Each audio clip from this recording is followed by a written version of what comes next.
Hello students, कैसे हैं आप सब। आज हम पढ़ेंगे अपना 11वां लेसन नवाबी राज्य एवं सिखों का उदय। औरंगजेब की मृत्यु के बाद मुगल साम्राज्य लगातार पतन की ओर जा रहा था। 1739 ईस्वी में नादिर शाह के आक्रमण ने तो इसकी स्थिति को और भी जर्जर बना दी थी। हरियाणा के लोगों ने इस विदेशी आक्रमणकारी का डटकर सामना किया तथा लगभग 5000 वीर योद्धाओं ने इसका विरोध करते हुए अपनी शहादत दी, परंतु वे इस आक्रमणकारी को रोक नहीं सके। उसने दिल्ली पहुंचकर कत्लेआम मचाया। कत्लेआम तथा लूटमार करके वह शीघ्र ही वापस चला गया, लेकिन इसके आक्रमण से मुगल साम्राज्य के अस्तित्व को गहरा धक्का लगा। राज्य की अंदरूनी शक्तियां ही उसको समाप्त करने पर तुली हुई थी। ऐसी स्थिति में भला इसे कौन बचा सकता था। अब हालात यह थे कि कभी महान कहा जाने वाला मुगल साम्राज्य सिमटकर एक रियासत बन गया था। इसके अधीन दिल्ली के आसपास का ही कुछ क्षेत्र शेष बचा था, लेकिन अभी चुनौतियां समाप्त नहीं हुई थी, क्योंकि जो क्षेत्र मुगल रियासत के नाम पर बचे हुए थे, उन्होंने भी इस स्थिति का लाभ उठाकर अपने आप को मुगल रियासत से अलग करना शुरू कर दिया। इस तरह स्वतंत्र होने वाले इन समूहों का आकार बहुत छोटा था, इसीलिए हम इन्हें राज्यों का नाम नहीं दे सकते थे। इन्हें भारत के तथा हरियाणा के इतिहास में नवाबी राज्य कहकर संबोधित किया गया है। हरियाणा में मुगल शासन के प्रति लोगों में कोई सम्मान नहीं बचा था। हरियाणा के अलग अलग क्षेत्रों पर नियंत्रण रखने वाले फौजदार जैसे अधिकारी अब भागने पर मजबूर हो रहे थे। इस स्थिति का लाभ उठाकर हरियाणा में कई स्थानीय शक्तियों का उदय हुआ। इन्होंने अपने आप को स्वतंत्र रूप से स्थापित करना शुरू कर दिया। भले ही इनके पास नाम मात्र का क्षेत्र था, लेकिन यह पूरी तरह से स्वतंत्र होकर एक शासक की तरह अपने क्षेत्र में शासन करते थे। उभरने वाली स्थानीय शक्तियों में फर्रुखनगर, बल्लभगढ़, रेवाड़ी, हिसार तथा कुंचेसर प्रमुख थे। इतिहास में इन्हीं शक्तियों को नवाबी राज्यों के नाम से जाना गया। परिस्थितियों की बदौलत हरियाणा में कई नवाबी राज्यों का उदय हुआ। उस समय की अराजक स्थिति में अपने अपने क्षेत्र में शांति की स्थापना की। प्रशासनिक व्यवस्था को सुचारू रूप से चलाने के लिए अधिकारियों की नियुक्तियां की। इनकी बदौलत हरियाणा से मुगल शासन का अप्रत्यक्ष रूप से अंत हो गया। पहला राज्य है बल्लभगढ़ राज्य, जो रियासत था नवाबी राज्य। बल्लभगढ़ हरियाणा में फरीदाबाद के पास एक छोटा सा कस्बा है। यहाँ काफ़ी समय से जाट जाति निवास करती आ रही थी, इसीलिए उस समय राजनीतिक स्थितियों का फायदा उठाते हुए यहाँ के जाट सरदार गोपाल सिंह ने अपने स्वतंत्र राज्य की स्थापना की घोषणा कर दी। इस राज्य के संस्थापक के साथ इसके विकास में चरणदास और वल्लभ सिंह उर्फ बलराम जैसे जाट नेताओं का भी महत्वपूर्ण योगदान था। इनके योगदान को हम इस प्रकार से समझ सकते हैं।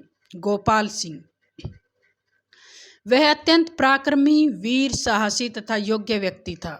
उसने दिल्ली से आगरा जाने वाली व्यापारिक सड़क पर अपना कब्जा कर लिया था। दिल्ली के समीप लगते फरीदाबाद को भी वह लूटता रहता था।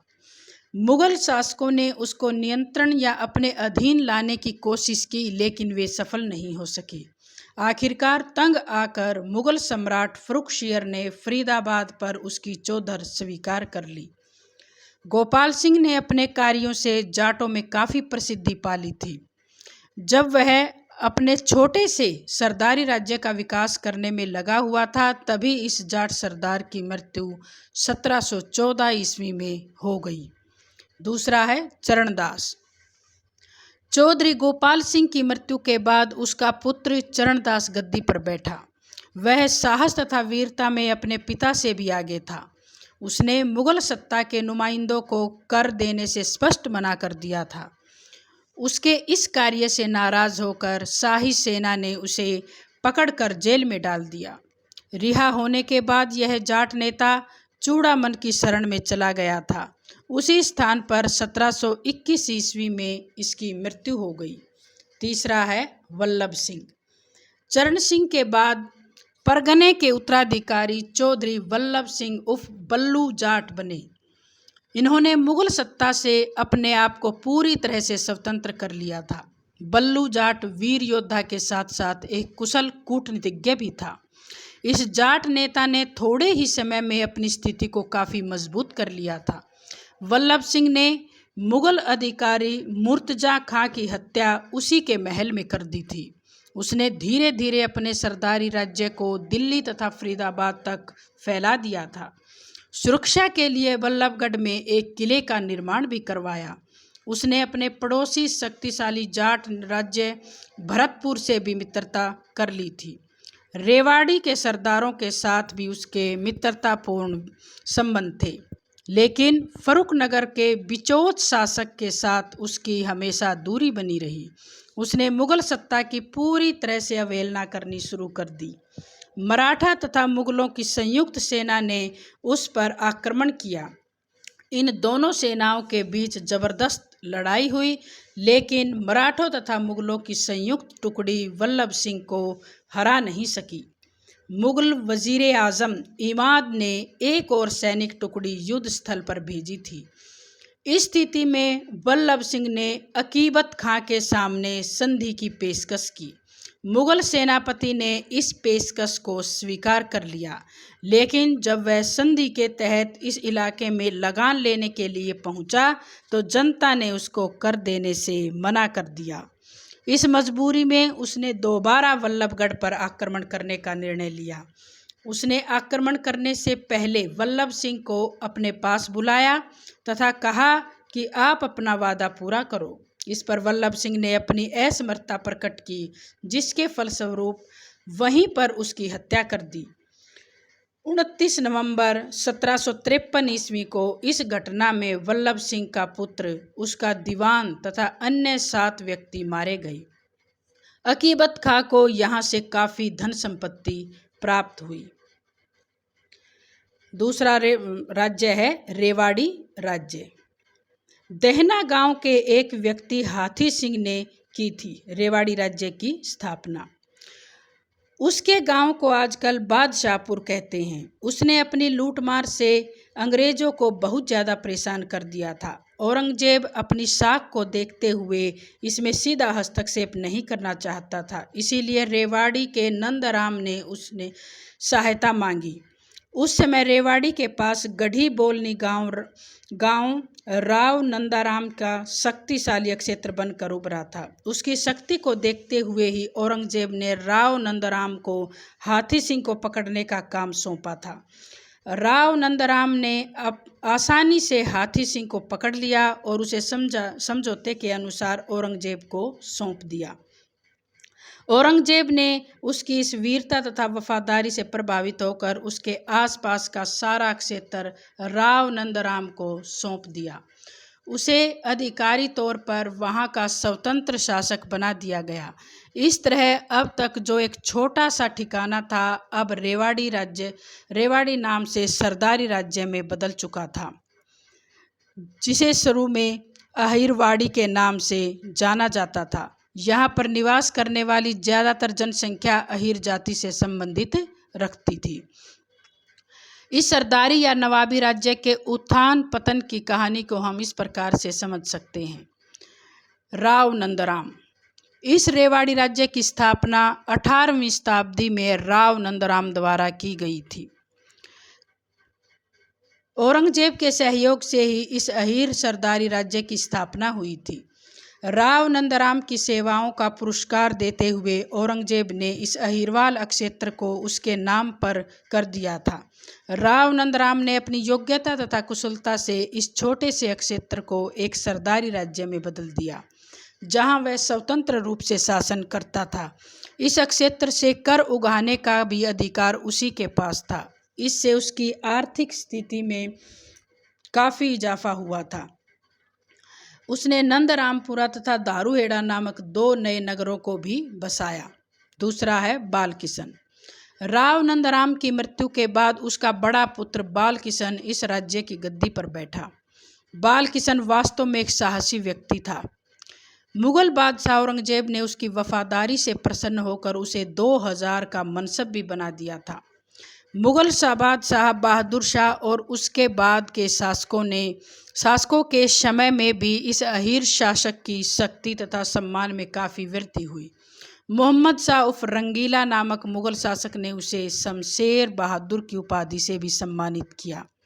नादिर शाह ने जब भारत पर आक्रमण किया तो इस वीर अहीर शासक ने उसका करनाल में सामना किया था। नादिर शाह को दिन में उसने तारे दिखा दिए थे, लेकिन अंत में वह अपने 5000 सैनिकों के साथ वीरगति को प्राप्त हुआ। इस प्रकार इस युद्ध में हरियाणा की धरती ने एक वीर पुत्र को खो दिया।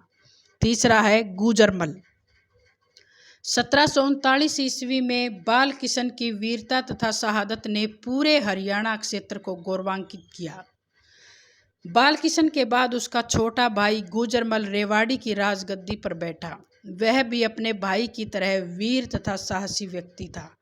मुगल शासक मोहम्मद शाह ने बाल किशन की वीरता से प्रभावित होकर उसके छोटे भाई गुजरमल को काफ़ी जागीर तथा सम्मान दिया था।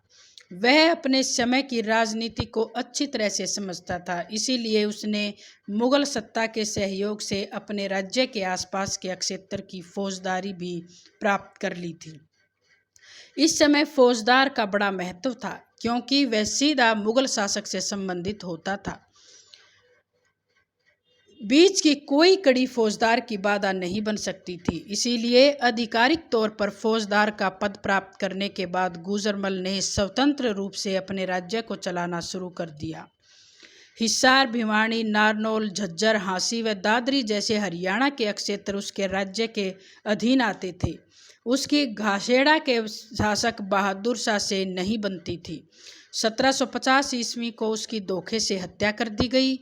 माना जाता है कि घासेड़ा के शासक ने उसकी हत्या करवाई थी। अगला है भवानी सिंह। गुजरमल की हत्या के बाद 1750 ईस्वी में उसका पुत्र भवानी सिंह रेवाड़ी की राजगद्दी पर बैठा।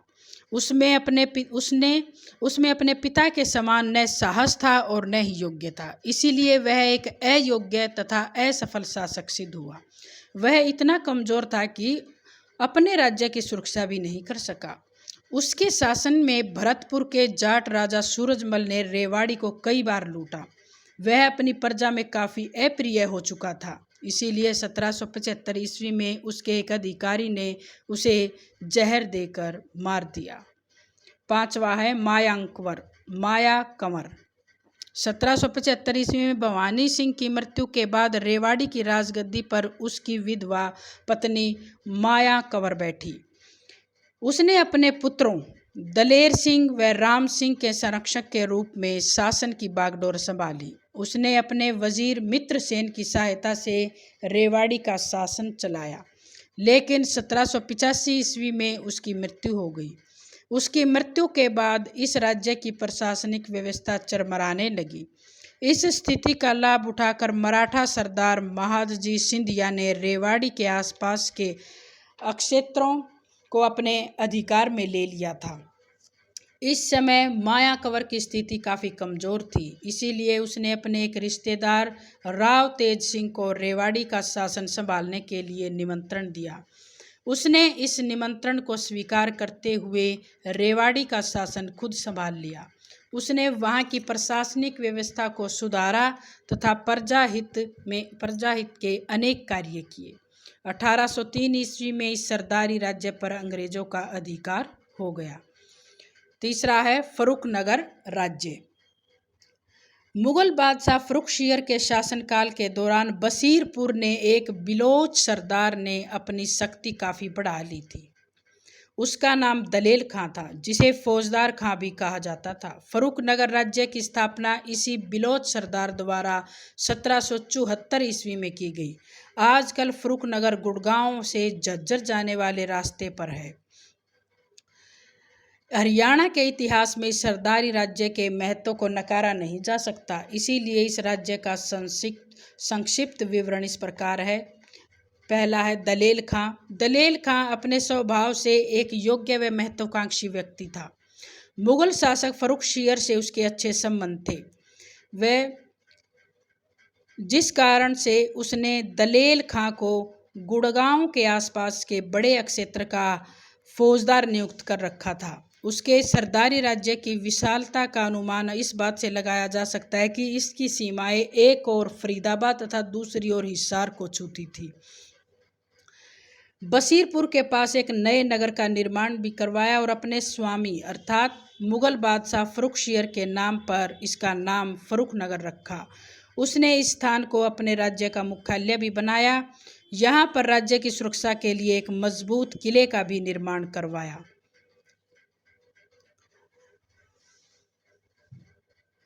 इसीलिए कहा जा सकता है कि उसने न मात्र इस राज्य की स्थापना की बल्कि उसको संगठित करके उसका विकास भी किया।